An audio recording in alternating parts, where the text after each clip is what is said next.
In this problem, we are being asked to sketch the graph of a rational function.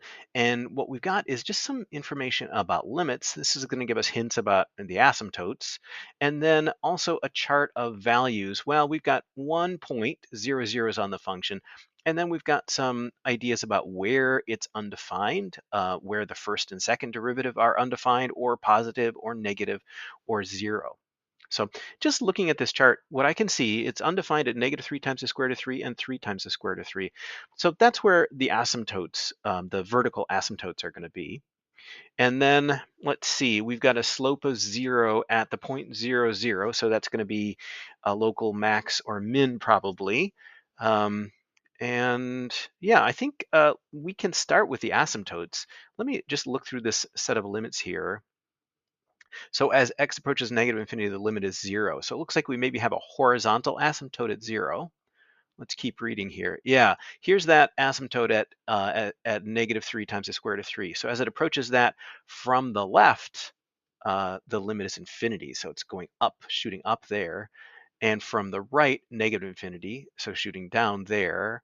And then at +3 times the square root of 3, from the left, it's down at negative infinity. From the right, it's up at positive infinity.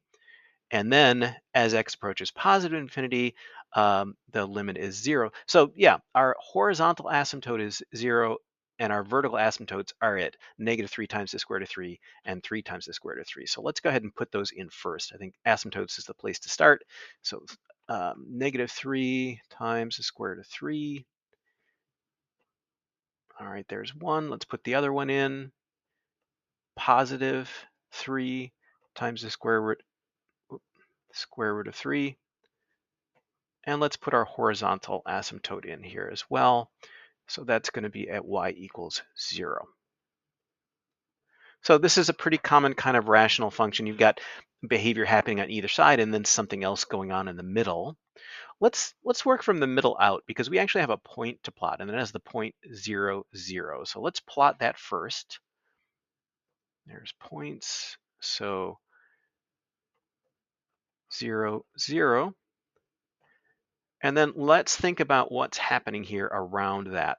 Our limits told us, so if I'm in the middle, I want to be approaching the -3 times the square root of 3 from the right.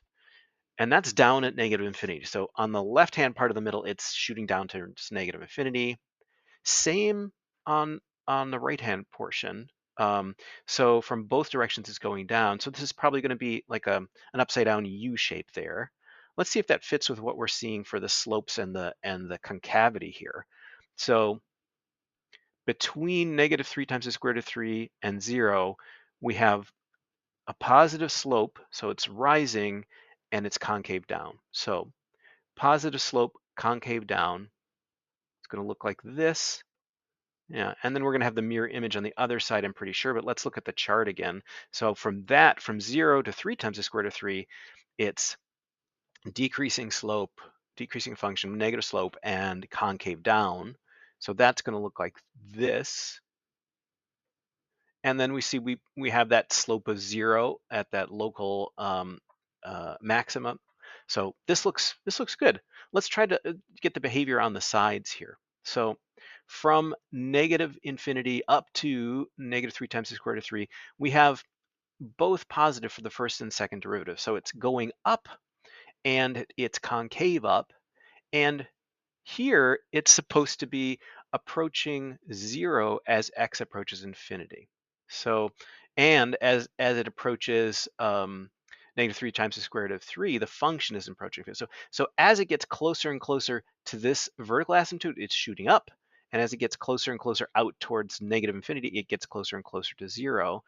And it's up, up. So that would look like that. Don't even need any points. They'll just slap the curve down in there for you. Now let's see what's going on the other side of that.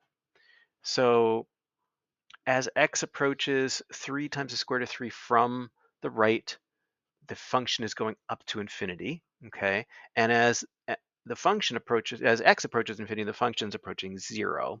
So we've got kind of a mirror image of that thing. And this tells us that it is a decreasing function, so a negative slope and concave up. So that would be this one, and it would look like that.